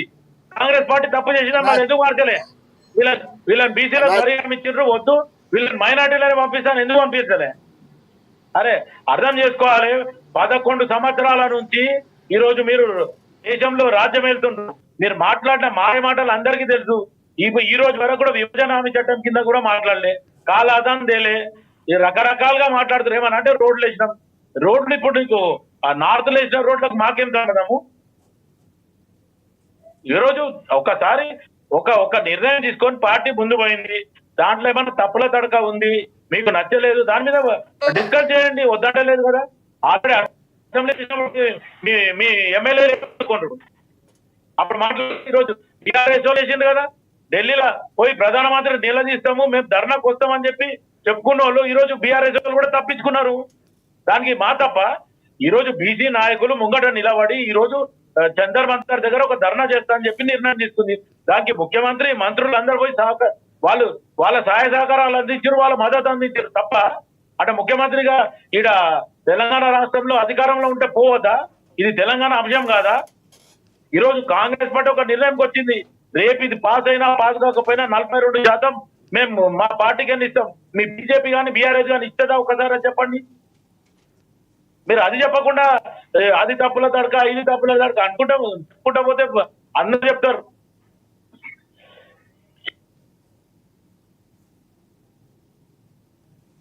రైట్ శ్రీనివాసరెడ్డి గారు మాట్లాడండి. రైట్ రామ్మోహన్ గారు ప్రధానంగా అంటే మరొకసారి చెప్పండి. ఎస్ రామ్మోహన్ గారు అంటే ప్రధానంగా అంటే ముఖ్యమంత్రిగా వెళ్ళి మాట్లాడడానికి లేదా? గతంలో గుజరాత్లో ఏం చేసింది ఈ అంశాలన్నీ కూడా శివలాల్ గారు మాట్లాడుతున్నారు, మీరేమంటారు? ఒకటి వీళ్ళు మనం గమనించాల్సింది, కాంగ్రెస్ పార్టీ ఇక్కడ రాష్ట్రంలో గతంలో ఏం చేశారు, bill minority bill, ST bill, ముఖ్యంగా లంబాడాలకు సంబంధించిన బిల్లు రూపొందించినప్పుడు ఇద్దరికి కలిపి పెడితే కూడా ఇబ్బంది అయింది కేంద్రంలో. అది మనం గమనించుకోవాలి. మనం గతంలో జరిగిన పొరపాట్లను మళ్ళీ జరగకుండా ఇప్పుడు చూసుకోవాలి మనం. కాబట్టి ఇప్పుడు బీజేపీ బీఆర్ఎస్ పార్టీ కూడా అప్పుడు ఒక మాట్లాడింది, ఇప్పుడు ఆ మాటకు నిలబడలేదని కూడా అంటున్నారు. అదే చెప్తున్నాం అండి. ఇక్కడ మనం తప్పులు ఎంచుకుంటూ కూర్చుని కీలకమైనటువంటి బీసీలకు సంబంధించినటువంటి హక్కుల కొరకు మనం పోరాటం చేస్తాం. దాంట్లో గతంలో తప్పు జరిగింది, మేము కూడా తప్పు చేస్తాం. అదే చెప్పండి, మరి రేవంత్ రెడ్డి అదే పత్రికా ప్రకటన చేసేయాలి, అయ్యా మీరు తప్పు చేసి మేము కూడా తప్పు చేసాం అని చెప్పేస్తే పంచాయతీ అవుతారు కదా, ఎవరు అడగరు కదా. అది వదిలిపెట్టాలి. పరిపాలనకు మీకు అవకాశం ఇచ్చినప్పుడు గతంలో జరిగిన పొరపాటును సరిదిద్దుకొని ఆ తప్పులు మీరు చేయకుండా మాట్లాడిండ్రు. ఎస్టీలా ఏకోలోళ్ళు కూడా వస్తారు, లంబడోళ్ళు కూడా వస్తారు, గోండ్లు కూడా వస్తారు. ఇక్కడికి వచ్చే వరకు అదే చెప్తున్నా లంబడోళ్ళు అన్న. ఒక్కళ్ళే అదే బాగా చెప్తున్నాను. అనుభవిస్తుండ్రు రిజర్వేషన్. ఓన్లు గాని ఎక్కడోళ్ళు గాని చెయ్యలేదు అనేది కూడా వాళ్ళ సైడ్ కి కూడా వాళ్ళలో ఎస్టీలో కూడా ఒక వాదన వచ్చింది. ఈ రోజు నువ్వు మీరు ఎస్టీలను కంపేర్ చేసుకుంటే ఒకటే మీరు ప్రతి చెప్పింది దగ్గర మీరు ఇందులో లోన్ల ఎట్లా చూడండి, కానీ దేశ ఆఫీసులలో హితం కానీ కొరకు వాళ్ళు ఒకటి బాగా గమనించాలి పొందిండ్రు శివన్న. అనేది గోల్డ్లు పెద్దగా తీసుకుండ్రు. అది నేను కాదంటే లేదు, అది ఉట్టి శివన్న కాంగ్రెస్ ఒకటి పార్టీ చేసిందని కాదు. గత మీరు ప్రభుత్వంలో ఉండండి. కూడా చేసినప్పుడైనా శివన్న ఒక్క గోల్డ్ల నిమిషం. గురించి ఆలోచించలేదు అనే రకంగా మాట్లాడడం జరిగింది. ఇది నేను చెప్పేది. ఏం చెప్తున్నాము, గతంలో ఒక పొరపాటు జరిగింది. ముస్లింలకు మతపరమైన చెల్లవని చెప్పేసి కేంద్ర ప్రభుత్వం గతంలో సుప్రీంకోర్టు కావచ్చు, ప్రభుత్వం కావచ్చు, వాళ్ళు కీలకంగా నిర్ణయం తీసుకోవడం జరిగింది. మళ్ళీ మీరు ఇందులో రాజ్యాంగంలో లేని విధంగా కొత్త పదం వల్ల ముస్లిం బీసీలు, హిందూ బీసీలు అని రాసి పంపితే కేంద్రం కానీ అక్కడ కోర్టు, సుప్రీంకోర్టు కానీ ఏం నిర్ణయం తీసుకుంటారంటే ఒకసారి ఆలోచన చేయండి. ఇక్కడ మేధావులు ఇంతకు పెద్ద రామ్మోహన్ గారు చెప్తూ కీలకమైన వాక్యం చేయడం జరిగింది. మరి ఇటువంటి బిల్లు ప్రవేశపెడితే ఎట్టి పరిస్థితుల్లో ఇది ముసాయిదా ఆమోదించబడదు, అక్కడ చెల్లుబాటు కాదు, బీసీలకు అన్యాయం చెప్తే పెద్దలు కూడా చెప్తా ఉన్నారు విశ్లేషకులు. అవన్నీ వదిలిపెట్టి మళ్ళీ మీరు వితండవాదన చేసుకుంటే కాంగ్రెస్ ప్రభుత్వం ఇట్లా చేయడం శోచనీయం. ఇది దీన్ని పూర్తిగా అందరూ ఖండిస్తా ఉంది, తెలంగాణ సమాజం మొత్తం ఖండిస్తా ఉంది. ఖచ్చితంగా కేంద్రం దీన్ని ఎట్లా మొగ్గాలంటుంది. కానీ మళ్ళీ బిల్లు తయారు చేసి అది అందుకేనంటారు బీసీలకు సంబంధించిన హక్కులు రావాలంటే సరైన విధానంలో బిల్లు ప్రవేశపెట్టాలని చెప్పి కాంగ్రెస్ పార్టీ డిమాండ్ చేస్తోంది. Right right right Srinivas Reddy గారు. రాత్రి తీసుకొచ్చి బిల్లు పెట్టాలి. Yes, ఒక్క చెప్పండి, నిమిషం. చెప్పండి. కాదండి, ఇలాంటి బిల్స్ చేయాలంటే దానికి ఒక పార్లమెంట్ చట్టాలు చేయాల్సి ఉంటది, న్యాయస్థానాలు ఉంటాయి, సుప్రీంకోర్టు ఉంటది, చాలా పెద్ద వ్యవహారం ఉంటది ఇందులో. ఈయన ఏదో కాంగ్రెస్ పార్టీ అలా ఏదో భారతీయ జనతా పార్టీని దోషిగా ప్రజల ముందు చూపెట్టాలని ఏదో ఒక బిల్లు పట్టుకొని అడావుడి చేయడం, ఇది అసలు వాళ్ళకు సమంజసం కాదు, వాళ్ళ అవసరం కూడా లేదు వీళ్ళకి. ఇది ఇవాళ రేవంత్ రెడ్డి గారు మన ఏదైతే రాష్ట్రంలో ప్రజలకు ఏదైతే హామీలు ఇచ్చిండో పథకాల మీద, ఈ సంస్కరణల మీద, ఈ పరిపాలన మీద ఫోకస్ పెట్టాలి. కానీ ఈ ప్రజలకు కావాల్సిన నిత్యావసర వస్తువులు ఏంటి, ఇక్కడ ఉద్యోగాలు ఏంటి, ప్రజల పరిస్థితి ఏంటి, రాష్ట్ర పరిస్థితి, బడ్జెట్ ఏంటి, ఆర్థిక వ్యవస్థ ఏంటి, దీని మీద ఫోకస్ పెట్టాలి. కానీ పొద్దున్న లేస్తే ఢిల్లీ అనుకుంటూ బీసీ బిల్లు పట్టుకొని ఒక్క నిమిషం గతంలో కిరణ్ కుమార్ రెడ్డి టైంలో 160 రూపాయలకు ఒక కిట్ ఇవ్వడం జరిగింది. జనరల్ ఐటమ్ కూడా ఇస్తామని చెప్తున్నాము. ఇంకా అంతకంటే పరిపాలన ఇచ్చిన గ్యారెంటీలు చేస్తామని చెప్తున్నాం కదా. శివకుమార్ అన్న ఒక్క నిమిషం. శివకుమార్, నువ్వు మాట్లాడినప్పుడు నేను మాట్లాడలేదు. మీ సన్నబియ్యం విషయం కూడా చెప్తాను నేను అన్న. ఫస్ట్ దీని మీద రేవంత్ రెడ్డి గారిని ఫోకస్ పెట్టమనండి. ఇంకొకటి, రేవంత్ రెడ్డి గారికి బీసీల మీద అంత ప్రేమే ఉంటే మొన్న చెప్పిండు కదా, ఇంక 20 సంవత్సరాలు నేనే సీఎం ఉంటా అని. అంటే మీకు ఎక్కడ బీసీల మీద ప్రేమ ఎక్కడ ఉందన్న? ఒక దొంగ ప్రేమ, కపట ప్రేమలు చూపిస్తూ మీరు కాలం ఎడిస్తున్నారు. రెండో విషయం, సన్నబియ్యం ఇస్తున్నారు చూసినామన్నా. సన్న బియ్యంలో కేంద్ర ప్రభుత్వం ఇస్తుంది. నీకు సన్న బియ్యం 40 కిలోకి 40 రూపాయలు కేంద్ర ప్రభుత్వం ఇస్తుంది. మీరు ఇచ్చేది 2 రూపాయలు. బ్యానర్లు మీ సన్న బియ్యం ఇవ్వడానికి మీరు హెలికాప్టర్లలో పోతున్నారు. ఇది ప్రజల సొమ్ము, మీరు అర్థం చేసుకుంటున్నారు. ఇప్పుడు మీకు సన్న బియ్యం ఇస్తున్నారని మీరు అనుకుంటున్నారు, కానీ ప్రతి ఒక్క పేదవాడికి తెలుసు సన్న బియ్యం నరేంద్ర మోడీ గారి ఆధ్వర్యంలో నరేంద్ర మోడీ గారు ఇస్తున్న సంగతి ప్రతి ఒక్కరికి తెలుసు. సన్న బియ్యం అనే మీరు చెప్పుకోవడానికి మీకు అర్హత కాదు, మీరు దానికి సరిపోరు కాంగ్రెస్ పార్టీ వాళ్ళు. రైట్ రైట్ రామ్మోహన్ రావు గారు వేరే అంశాల జోలికి పోకుండా ఇక్కడనే మాట్లాడదు. ఎందుకంటే మరి సన్న బియ్యము, 6 గ్యారంటీలు, 13 హామీలు, నిశార్ సర్వీస్ ఇంకోటికి పోతుంది. నేను ఒకటి చెప్తాను, మనము తమిళనాడు రేవంత్ రెడ్డి గారు మాట్లాడుతూ వీళ్ళు ప్రోటోకాల్ ప్రకారం పోవాల్సిందే తప్ప వీళ్ళకి శ్రీనివాస్ రెడ్డి గారు రైట్ రామ్మోహన్ రావు గారు మీరు మాట్లాడారు. నేను చెప్తాను. అందుకని ఇప్పుడు మీ మీద బదనండి. నేను మాట అంటున్నాను. శివకుమార్ లాల్ గారు అయితే మంచి కర్త, కాంగ్రెస్ కార్యకర్త, నాయకుడు. ఇవాటికి కూడా ఆయన ఆత్మకు తెలుసు ఏం పొరపాటు జరుగుతుంది ఈ ప్రభుత్వంలో, ఆయన తెలుసు, బయటకు అంత తెలుసు. ఇప్పుడు ఉదాహరణ చూస్తున్నాం కదా, మనం వేరే అంశం మీద పోకుండా మన హైదరాబాద్ యూనివర్సిటీ విషయంలో ఎన్ఎస్యూ స్పష్టంగా మా ముఖ్యమంత్రికి బుద్ధి లేదని పెట్టింది. నేను ఏమంటున్నానంటే కాంగ్రెస్ కార్యకర్తలు కానీ నాయకులకు కానీ వాళ్ళు ఏం పొరపాటు తిరుగుతుంది పాపం. ఎందుకంటే సమర్థించుకోవాల్సి వచ్చింది. ఇలా 2 విషయాలు చెప్తున్నాను. విన్ సొల్యూషన్ ఉంటాయి, కొన్నిటికి 2 రకాల సొల్యూషన్స్ ఉంటాయి. జీరో సమ్ గేమ్ ఉంటుంది, అంటే వాడు నష్టపోతే వాళ్ళు లాభపడతారు. రెండోది విన్ సొల్యూషన్ ఉంటుంది. జీరో సమ్ గేమ్ అనేది చిన్న ఉదాహరణ చెప్తారు. రిజర్వేషన్లు పొందే వాళ్ళేమో ఈ రిజర్వేషన్ ఉండాలంటారు, రిజర్వేషన్లు పొందిన వారు రిజర్వేషన్ తీసేయాలంటారు. ఇది జీరో సమ్ గేమ్ అంటారు. ఇద్దరు విన్ అంటే రిజర్వేషన్ ఉండాలనే వాళ్ళు, రిజర్వేషన్లు ఉండొద్దు అనే వాళ్ళని సమన్వయం చేయడమే విన్ సొల్యూషన్. ఇక్కడ చెప్తారు. మొన్న తమిళనాడులో 2 సభలు జరిగింది. ఒకటేమో డిలిమిటేషన్ మీద, ఇంకోటేమో అంతకుముందు హిందీ భాష రుద్దడం మీద. మీరు తమిళనాడులోని అన్ని పార్టీలు హిందీ భాష రుద్దడం మీద ఒక బీజేపీ పక్కన పెట్టి మిగతా అన్ని పార్టీలు కలిసినా లేవా? కొత్త పార్టీలు, పాత పార్టీలు, మనం ఆ రాజకీయాలు ఎందుకు చేయమంటున్నాను నేను. ఇవాళ ఒక పని ఏంటంటే ధర్నా చేయడం పరిష్కారం కాదు. ఎప్పుడు కూడా ఎదుటి రెచ్చగొడితే ఎందుకు పెట్టారు? నేనేమంటున్నాను, చట్టాన్ని సరిగ్గా చేసి అన్ని పార్టీలు అఖిలపక్షం తీసుకెళ్ళి లాబీకి చేయాల్సిన పని. ఇప్పుడు దీన్ని చెడగొడదామా నిలబెడదామా, దీన్ని రాజకీయం చేసి బీజేపీ వాళ్ళు ఒప్పుతలేరు అని మాట అనిపించుకున్న చేస్తే మాత్రం దండాలు చేయాలి. నేను అట్లా అంటలేదు. ఇప్పుడు బీజేపీతో కూడా ఇక్కడ అసెంబ్లీలో పాస్ అయింది కదా, బీజేపీ కూడా మద్దతు ఇచ్చింది కదా. ఇక్కడ బీజేపీ, టీఆర్ఎస్ ప్రధాన ప్రతిపక్షాలు 3 కదా, మిగతా ఎంఐఎం ఉన్నది, అట్లాగే ఒక్క సీటు ఉన్న సిపిఐ ఉన్నది, మొత్తం 5 పార్టీలకు ప్రాతినిధ్యం ఉంది. 5 పార్టీల వాళ్ళని ఇక్కడి నుంచి తీసుకొని పోయి ప్రతినిధి బృందం పోయి ప్రధానమంత్రి, ఎందుకంటే ఆనాడు అన్న పెద్దన్న అంటే ఆయన ప్రధానమంత్రి, నేను ముఖ్యమంత్రిని కదా, మేము మంత్రులుగా ఇట్లా చూడాలి, ప్రభుత్వాలు చూడాలి కానీ పార్టీలు చూడొద్దు అన్నాడు కదా రేవంత్ రెడ్డి గారే. నేనేమంటున్నానంటే ఈ 5 పార్టీలను ఏకం చేసి ఇక్కడి నుంచి లాబింగ్ చేసి ప్రధానమంత్రి దగ్గరికి పోయి, అయ్యా ఇట్లున్నది, మీరు అందరూ సహకరిస్తే మేము అందరం సహకరించుకుంటాం, సహకరిస్తే ఈ బిల్లు పాస్ చేస్తే మంచిగా ఉంటుంది అని అడిగితే వేరే ఉంటది. నువ్వు అడిగనే ఇప్పుడు ఎప్పుడైనా రాజశేఖర్ గారు అడిగే పద్ధతులు 4 ఉంటాయి. ఇప్పుడు ఒరే అనొచ్చు, అయ్యా అనొచ్చు. నేను ఏమంటున్నాను, సామ దానం భేద దండోపాయాలు ఉంటాయి. మొదలే దండోపాయం పెడితే ఎవరు వినని అంటున్నాను. మొదలు అడిగి చూడండి, అడగకపోతే మనం 2 పార్టీలు వేరు చేయండి, కాదు ఇది తప్పని. మూడోది ఏదో దండోపాయం లాస్ట్ది. కానీ ఇప్పుడు ఏమైందంటే ధర్నా చేసి బీజేపీ ఒప్పిస్తామనుకోవడమే తప్పు అంటున్నాడు.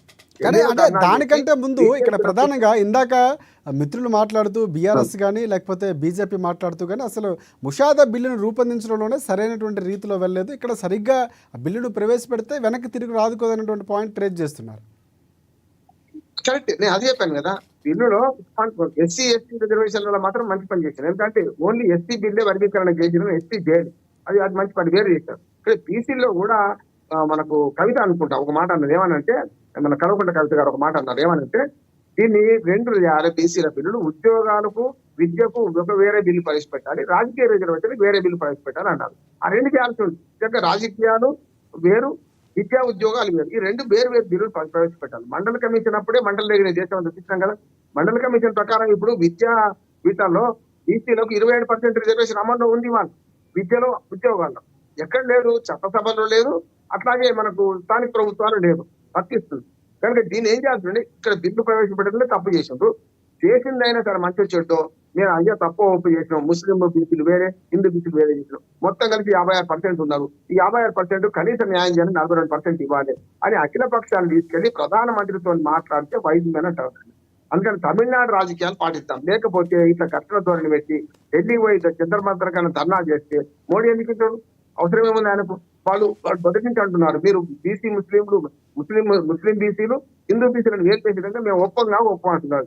ఒప్పంలో పట్టుకుని ఎట్లా ఒప్పిద్దామని చూస్తాను. ఇది విడిచిపెట్టి మీరు ధర్నా చేయడం వల్ల సాధించేది ఏం లేదు, కేవలం రాజకీయ ప్రయోజనాలు ఉంటాయి. రాజకీయ ప్రయోజనం ప్రకారం మేము చేసినాము, బీజేపీ చేస్తలేదు, బదనాం చేయాలి, రేపు స్థానిక ప్రభుత్వాలు ఎన్నికలు పెట్టాలి, ఎన్నికలు నడిపేయాలనుకుంటున్నారు. ఎన్నికలు పెట్టినా మీరన్న 42% సీట్లు పార్టీగా ఇవ్వగలుగుతారు కానీ చట్టంగా ఇవ్వలేరు. చట్టం వస్తే తప్ప మీరు 42% సీట్లు బీసీలకు ఏ రంగంలో ఇవ్వలేరు. స్థానిక ప్రభుత్వాల సర్పంచులకు, వార్డు మెంబర్లకు, ఎంపీటీసీలకు, జడ్పీ ఎవరికి ఇవ్వలేరు. అందుకని ఇప్పుడు ఏమైంది, ఇప్పటికే పంచాయతీ ఎన్నికలు జరగాల్సింది సంవత్సరం మీద 2 నెలలు గడిచిపోయింది. జనవరికి అయిపోయింది, ఇప్పుడు మార్చి అయిపోయింది, ఏప్రిల్ వచ్చినాం, 14 నెలలు అయిపోయింది. ఈ ప్రభుత్వం వచ్చినప్పటికైనా ముందు తర్వాత అయిపోయింది కదా. ఇప్పుడు జడ్పీటీసీలు, ఎంపీటీసీలు జూన్కి అయిపోతున్నాయి, అంటే 1 ఇయర్ అయిపోతుంది. మొన్న జూన్కి అయిపోతే 1 ఇయర్ అయిపోతుంది. మున్సిపాలిటీస్ పోయినాయి. స్థానిక ప్రభుత్వాలు లేకుండా ప్రభుత్వాన్ని ఎట్లా నడుపుదాం అనుకుంటున్నారు. కనుక ఈ రిజర్వేషన్ సంగతి అర్థమవుతుంది. కనుక వీలైనంత త్వరగా కేంద్ర ప్రభుత్వం దగ్గరికి అన్ని పార్టీలు పోవాలి, ఒప్పియాలి, బీసీలకు న్యాయం జరిపించాలి. ఒకవేళ నిజంగానే ఏదైతే ఈ బిల్లు కరెక్ట్ లేదని ప్రభుత్వం భావిస్తే వెనక్కి తిప్పి పంపుతారు అనుకోండి, అప్పుడు వాళ్ళు ఎట్లా చేయమంటారు, బిల్లు మళ్ళీ చట్టం చేసుకున్నాం. అసెంబ్లీ మనదే కదా. అసెంబ్లీలో అందరైతే బీసీలకు ఎవ్వరు కూడా వ్యతిరేకమైతే లేరు కదా. ఇప్పుడు అందరూ సానుకూలంగా ఉన్నప్పుడు ఇది ఎందుకు ఆగుతుంది అంటే రాజకీయ ప్రయోజనాల కోసం ఒకరి మీద ఒకరు బదనాములు వేసుకొని రేపు బీసీల నోట్లో మన్ను పోస్తున్నారు అంటున్నాడు. ఈ మాట అంటున్నాను. బీసీల నోట్లు మన్నువైపు ఉండాలంటే ఏం చేయాలంటే ఈ రిజర్వేషన్ ఎట్లయితే సాధ్యమైతే ఆలోచన చేద్దామా, ఎట్లయితే చెడిపోతే ఆలోచిస్తామా, మన ప్రవర్తన బట్టి మనం చెప్పొచ్చు. ఇప్పుడు నోరు మాట్లాడుతున్న అసలు వెక్కిరిస్తుంది, అటు బీజేపీ అడ్డపడతా అంటుంది, మీరేమో బీజేపీతో కొట్లాడుతా అంటున్నారు. ఇది ఎట్లా సాధ్యమవుతుంది? కాబట్టి ఇప్పుడు టీఆర్ఎస్ కానీ వీళ్ళకు రాజకీయ ప్రయోజనాలు వేస్తూ ఉంటున్నారు. కాంగ్రెస్ హయాంలో బీసీలకు రిజర్వేషన్లు వస్తే మేము చేసామని మీరు చెప్పుకుంటారని వద్దని ఉందనుకోండి, కానీ బహిరంగంగా వాళ్ళు చెప్పరు కదా. బహిరంగంగా చెప్పరు కనుకనే బీజేపీ, టీఆర్ఎస్, కాంగ్రెస్ 3 పార్టీలు, సిపిఐ, ఎంఐఎం 5 కూడా మన అసెంబ్లీలో బిల్లు పాస్ చేసిండు. దీన్ని చట్టంగా మార్చే క్రమంలో కొన్ని పొరపాట్లు ఉన్నాయి. యాజ్ అడ్వకేట్ చెప్తున్నాను, లీగల్ గా కొన్ని ఇబ్బందులు వస్తాయి అన్నాడు. సుప్రీంకోర్టు ఒకటి అడ్డము, రెండోది కేంద్ర ప్రభుత్వం అడ్డము. కేంద్ర ప్రభుత్వం అడ్డం ఏంటి? ముస్లిం బీసీలు హిందూ బీసీలను పెట్టిండు. రెండు కలపండి, 56% ఉందని చెప్పండి, సరిపోతుంది కదా. ఇప్పుడు 10% ముస్లిం బీసీలు, 46.5% హిందూ బీసీలు, మొత్తం 57% అవుతున్నాయి. 57% ముస్లిం బీసీలను చూపించండి, కలిపి చూపించండి, తీసుకుపోండి, బిల్లు ప్రవేశపెట్టండి, అప్పుడు ఆటోమేటిక్ అవుతుంది కదా అంటున్నా. అందుకని ఇవన్నీ ఎట్లున్నాయంటే ఒకరి మీద ఒకరు బదనాం మొక్కుకొని అసలు ఈ పని జరగకుండా జరిగే పరిస్థితి నేను అనుకుంటున్నాను. రైట్. శివలాల్ గారు, ప్రధానంగా కీలకంగా బీసీలకు అన్యాయం జరగకుండా ఉండాలంటే ఒక వ్యూహాత్మకంగా వెళ్లాల్సిన అవసరం ఉంది. అఖిల పక్షాలను తీసుకుని మోదీ దగ్గరికి వెళ్ళటము. సో ఇక్కడ తమిళనాడులో ఎలాంటి విధానాలు అనుసరిస్తుంది, ఇక్కడ కాంగ్రెస్ పార్టీ కూడా అలాంటి విధానాలు అనుసరించాలి. సో అలా వెళ్తే ఖచ్చితంగా బీసీ బిల్లు ఏదైతే ఆమోదం తెలపాలనుకుంటుందో కాంగ్రెస్ పార్టీ దాన్ని సాధించుకునే దిశగా అవకాశం ఉంటుంది అంటున్నారు. మీరేమంటారు? రాజశేఖర్ గారు, కాంగ్రెస్ పార్టీ ఆల్మోస్ట్ ఆల్ ముందే డిక్లరేషన్ చేయడం జరిగింది. బీసీ లగన కానీ లేకపోతే ఎస్సీ వర్గీకరణ కానీ మేము చేస్తామని చెప్పి వాళ్ళు ఖచ్చితంగా మేనిఫెస్టోలో కూడా పెట్టడం జరిగింది. ఈ రోజు రామ్మోహన్ గారు అన్నట్టు ఒకవేళ ఇది డ్రామా పరంగా ఆలోచిస్తే ఖచ్చితంగా తెలిసిపోతుంది. లేదు, ఖచ్చితంగా నిజంగా కూడా బీసీలకు సహకరించడము, బీసీ పట్ల ఉండి కాంగ్రెస్ పార్టీ ఇది ఏదైతే ముసాయిదా బిల్లు పెట్టింది కరెక్ట్ ఉంది, దాంట్లో ఏమైనా మార్పులు చేర్పులు ఉన్నాయి అనుకుంటే గవర్నర్ దగ్గర ఉంది కాబట్టి ఆయన రిమార్క్స్ రాసి పంపిస్తే ఆ రిమార్క్స్ రెక్టిఫై చేస్తారు. దాంట్లో కొత్తగా ఇంత ఏం లేదు. ఇంకోటి ఏమంటే ఈ రోజు బీసీలలో ఒక ఉద్రిక్తత స్టార్ట్ అయింది.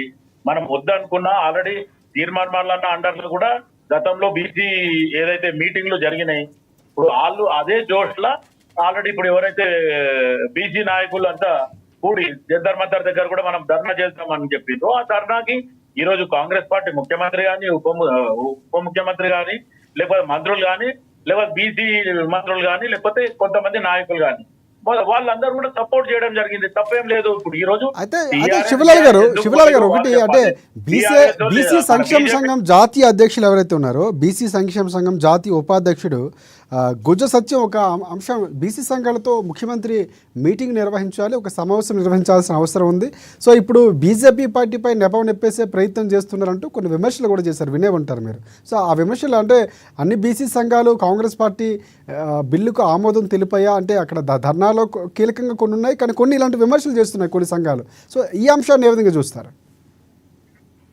ఇప్పుడు వీళ్ళు బీఆర్ఎస్ వాళ్ళు మరీ చీటింగ్ మాటికి పోయి అప్పట్లో ఢిల్లీలో జంతర్ కేసీఆర్ కూర్చోండి ధర్నా చేయలేదా?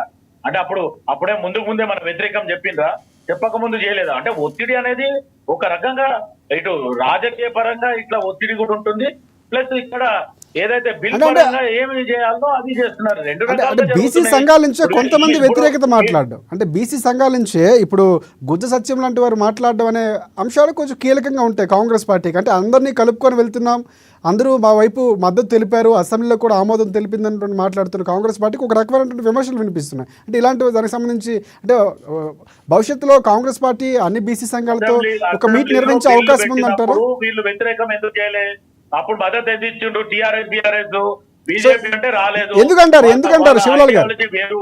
అంటే రాజకీయ వ్యూహం అంటారా? ఎందుకు గవర్నర్ కి కాంగ్రెస్ పార్టీ ఖచ్చితంగా ప్రోటోకాల్ పాటించే చెప్తుంది. గతంలో అంటే కేసీఆర్ ప్రోటోకాల్ పాటించలేన్నారు, ఈరోజు కాంగ్రెస్ పార్టీ ప్రోటోకాల్ పాటిస్తుంది కదా. విభజన హామీ చట్టం కానీ కొట్లాడేదే మన తెలంగాణ రాష్ట్రానికి ఏదైతే రావాల్సిందో అవి అడగాల్సిందే అనేది ముఖ్యమంత్రి ఓపెన్ గా చెప్పడం జరుగుతుంది ప్రతిసారి. ఇప్పుడు ఇదే బడేబాయ్ అన్నందుకే బీఆర్ఎస్ వాళ్ళు ఎంత మటుకు ఎక్కడ దొరికితే అక్కడ వీళ్ళిద్దరు తోడు దొంగలు అనే రకంగా కూడా మాట్లాడలేదా? ఈరోజు అంటే వీళ్ళలాగా చేయమంటే ఎందుకు చేస్తారు? ఇప్పుడు వాళ్ళ విధానం వేరు, వాళ్ళ నిర్ణయం వేరు, మా విధానం వేరు, మా నిర్ణయం వేరు. ఈ రోజు కాంగ్రెస్ పార్టీ వచ్చి 16 మాసాలు అంటే 15 నెలలు అయినది. ఈ రోజు ప్రజలకు ఇచ్చిన హామీల మీద కాన్సన్ట్రేషన్ చేస్తుంది. ఈ రోజు సన్నబియ్యంతో పాటు నిత్యావసర వస్తువులు కూడా ఇస్తామని చెప్పి గతంలో నాకు ఇస్తామని చెప్పి అనౌన్స్ చేయడం జరిగింది కదా.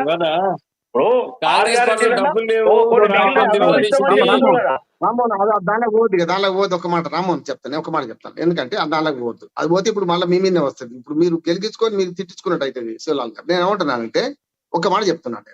ఇప్పుడు మీరు ఇక్కడ బిల్లు బాగాలేకపోతే వీళ్ళు అభ్యంతరం పెట్టమని అన్నారు కదా, ఎందుకు పెడతారు? బిల్లు చెడిపోవాలని చూస్తారు. ప్రతిపక్షాలు సన్యాసుల మఠం కాదు కదా.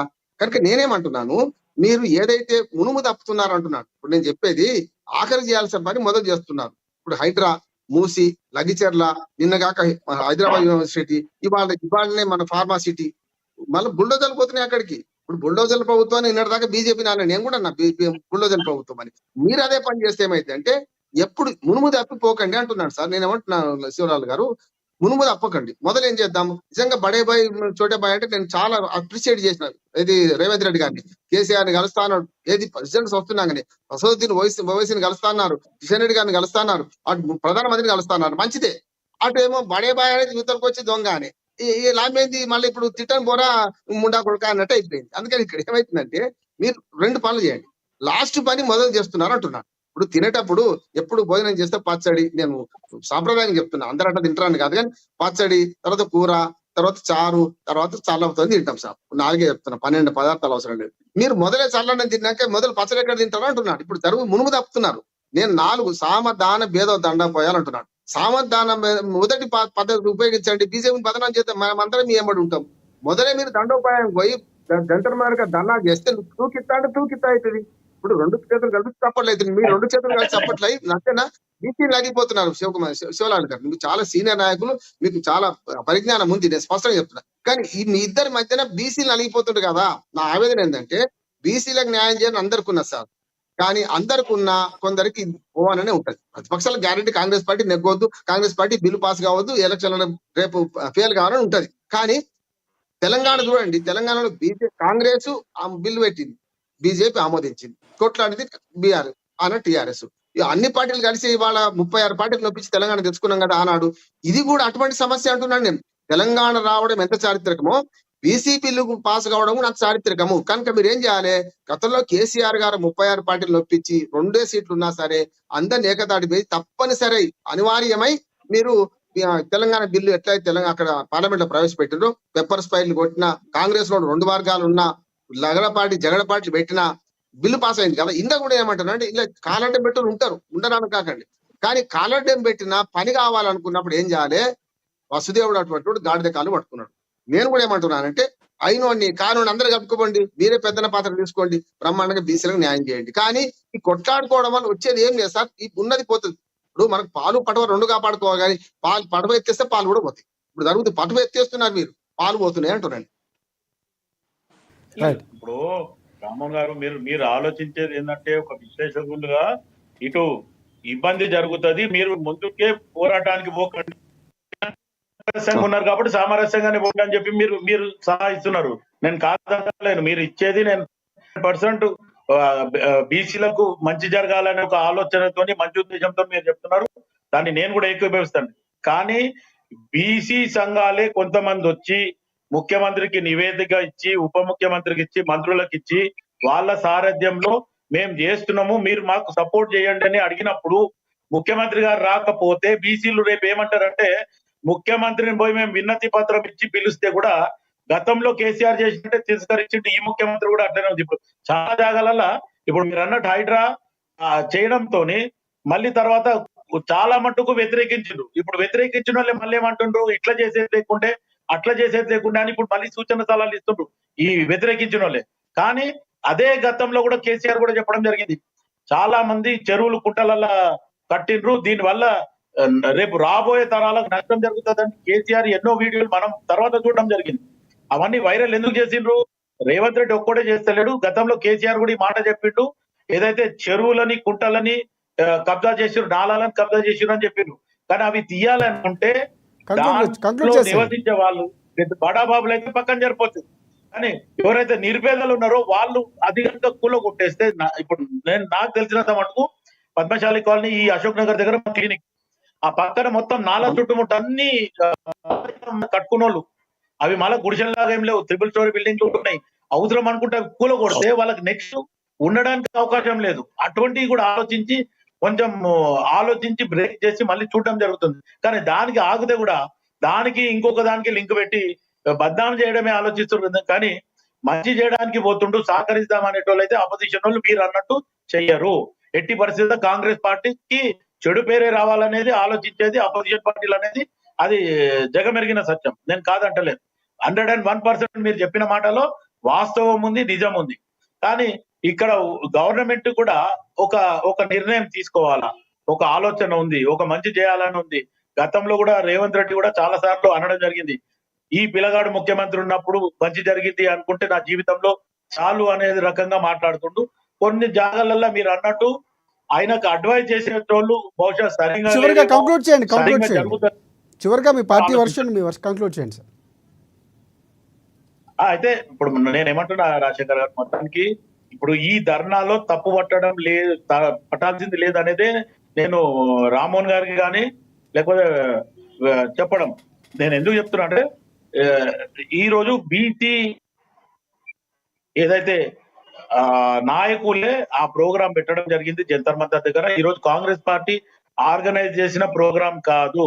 అక్కడ బీసీ నాయకుడు ఒక ఆయన ఆల్రెడీ మాట్లాడడం జరిగింది, బీసీ మంత్రులతో వచ్చి నిర్ణయం తీసుకొని మేము పోతున్నాము, మీరు రావాలని ఇన్విటేషన్ ఇస్తేనే ఆ ఇన్విటేషన్ తీసుకొని అక్కడ వెళ్ళడం జరిగింది. అక్కడ పోయినప్పుడు ఖచ్చితంగా రాజకీయం మాట్లాడాల్సి వస్తుంది. ఆ రాజకీయం మాట్లాడము బిల్లు లేకపోతే బాగుంటుందని చెప్పి బీజేపీ హెచ్చరించడం కూడా జరిగిండొచ్చు. ఈ రోజు కాంగ్రెస్ పార్టీ మంచి ఉద్దేశంతోనే ఈ రోజు జరగాల. ఆల్రెడీ కేటగిరీషన్ ప్రకారం ఎస్సీ వర్గీకరణ అయితే జరిగిపోయింది, దాని చట్టబద్ధం కూడా అయిపోయింది. ఈ రోజు ఏదైతే గవర్నర్ గారి ఆదేశాల మేరకు ఇప్పుడు ఏం జరుగుతుంది, అక్కడ మన రిమార్క్స్ రాస్తారా చూసి దాన్ని ఏమన్నా సరి చేసేది ఉంటే సరి చేస్తాం, లేదు అంటే ఒక బిల్ పెండింగ్ లో మటుకు ఏమన్నా జరిగే అవకాశం ఉంటే కనుక కాంగ్రెస్ పార్టీ మటుకు 42% మేము ఇస్తున్నాము, రేపు రాబోయే సంస్థాగత ఎన్నికలు కానీ లేకపోతే కార్పొరేషన్లు కానీ మేము ఇస్తున్నాము, మీరు బీఆర్ఎస్ కానీ బీజేపీ కానీ ఇస్తారా అని కూడా సవాల్ చేయడం జరిగింది. రామ్మోహన్ గారు మీరు కంక్లూడ్ చేయండి.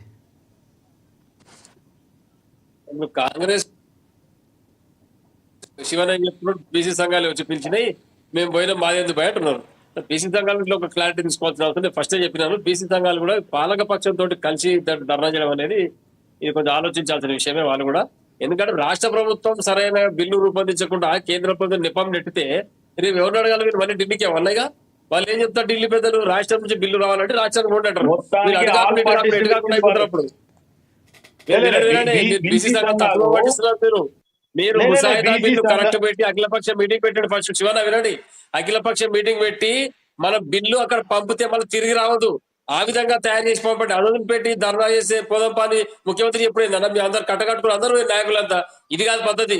మీరేం చెప్పాలి? మేము బిల్లు తయారు చేస్తాం, మా బాధ్యత బీసీల బాధ్యత మాదని రేవంత్ రెడ్డి గారు చెప్పాలి. ప్రెస్ కు ఒక మాట, బీసీ సంఘాల పోదంపాటి ధర్నా చేద్దామంటే ఎవరు విసాలు ఎప్పుడు పోతాం మరిగా? రేపు ఇంకో సంఘం వస్తుంది, మైనార్టీ సంఘం వచ్చి బాలగొడు తొలకపోతారు, వాళ్ళు ఎప్పుడు పోతారు ఢిల్లీకి? ఇది పద్ధతిగా రాష్ట్ర ముఖ్యమంత్రి గారు డెలిగేషన్ తీసుకొని పోవాలి, అది సపరేట్ పని.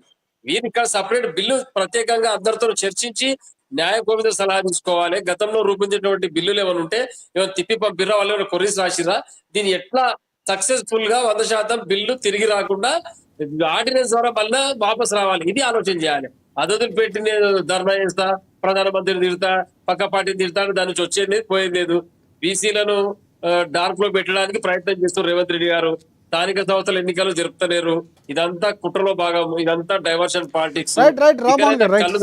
బుద్ధి తెచ్చుకొని అందుకే ఎప్పుడైనా కళ్ళు తెచ్చుకొని బుద్ధి తెచ్చుకొని సరైన విధానంలో బిల్లు రూపొందించి బీసీలకు న్యాయం చేయాలి, వాళ్ళకు రావాల్సిన కోట జనాభా దామశ ప్రకారం వాళ్ళు ఇవ్వాలని చెప్పేసి బీఆర్ఎస్ పార్టీ డిమాండ్ చేస్తారు. రైట్ రామ్మోహన్ గారు కంక్లూడ్ చేయండి. శివలాల్ గారు మంచి వాళ్ళు చెప్తుంటే మనం అందుకున్నాం. నిజంగా చెప్పాను, శివలాల్ గారు చెప్తున్నాం ముఖ్యమంత్రి కొందరు సలహా ఇచ్చేటోళ్ళు సరిగ్గా ఇస్తలేరేమో అని కూడా అన్నారు. చాలా కరెక్ట్ అంటున్నారు. ఎందుకంటే ఏ పని ముందు చేయాలి, ఏ పని వెనక చేయాలని సలహాలు సరిగ్గా. రెండోది ఏంటంటే పంచాయతీ పెట్టుకున్న మా అమ్మ ఎప్పటికనేది, అరే బిడ్డ పంచాయతీ పెట్టుకున్నా సరే మనకు కలిగినట్టు ఉండాలి. పంచాయతీ అంటే ముఖాలు చూడకుండా ఉండొద్దు. ఉంటుంది, నేను రామ్మోహన్తో విభజించవచ్చు, శివలాల్ గారితో విభజించవచ్చు, కానీ వ్యక్తిగత వైరం ఉండదు కదా. పంచాయతీ పెట్టుకున్నా కలిసినట్టు ఉండాలా అనేది. ఇవాళ ప్రభుత్వంతో కొట్లాడే దేనికోసం కొట్లాడుతున్నాం మనము? ఒకనాడు తెలంగాణ కోసం అన్ని పార్టీలు ఏమే కొట్లాడినాం, ఆనాడు కాంగ్రెస్ పార్టీ వ్యతిరేకమా? ప్రజలందరూ కూడా పార్టీ ఎవరుంటే వాళ్ళు కొట్లాడినాం. ఇదే అంతే. రేపు బీజేపీతో కొట్లాడడం అనే పద్ధతి కాదు. ఇప్పుడు బీజేపీ కూడా దీనికి అంగీకరించింది అసెంబ్లీలో కనుక వాళ్ళు ఇట్లా కలుపుకుపోతామని చూడాలి. ఒక మాట సమర్థన చేసుకున్నారు శివలాల్ గారు. నేనేమంటున్నానంటే ప్రైవేట్ వాళ్ళు ధర్నా చేయడం వేరు, ప్రభుత్వాలు ధర్నా చేయడం వేరు. గతంలో కేసీఆర్ చేస్తే కూడా ఇదే అన్న శివలాల్ గారు, ఎవరిని బేర్ చేసేది లేదు. కేసీఆర్ గారు కూడా కేంద్ర ప్రభుత్వ విధానానికి ఇక్కడ ధర్నాలు చేస్తే అరే ప్రభుత్వంలో మీరు చేయొద్దయా అన్న. ఇప్పుడు కూడా ఏమంటున్నారంటే వాళ్ళు బీసీలంగా బిల్చింది, మీరు చేయండి అయ్యా, మా మద్దతు ఉంటది, మీరు వండి అనాలి. ఎప్పుడు టీఆర్ఎస్ బీజేపీ కాంగ్రెస్ కలిసి వచ్చింది అనుకోండి, మీరు ముగ్గురు పోయి ధర్నా చేయండి, అప్పుడు ఆటోమేటిక్గా మీకు చెప్పిన వస్తుంది. అందుకని రైట్ థ్యాంక్ యూ రామ్మోహన్ గారు. ఎస్ రామ్మోహన్ గారు మీకు కూడా ప్రత్యేకంగా ధన్యవాదాలు. శివలాల్ గారు మీకు ధన్యవాదాలు. శ్రీనివాసరెడ్డి గారు మధ్యలో మనకు వెళ్ళిపోయారు, ఆయనకు కూడా ప్రత్యేక ధన్యవాదాలు. ప్రధానంగా బీసీల అంశం చాలా కీలకం. ఏదైనా పార్టీలు లేకపోతే బిల్లుల ఆమోదాలు ఎలా ఉన్నా కూడా బీసీలకు న్యాయం జరగాలని మనం చివరిగా కోరుకుందాం. ఇది ఇవాళ డిబేట్ పాయింట్. రేపటి డిబేట్ పాయింట్లో మళ్ళీ మనం కలుసుకుందాం. అంతవరకు చూస్తూనే ఉండండి ఏఎన్ఎన్ తెలుగు.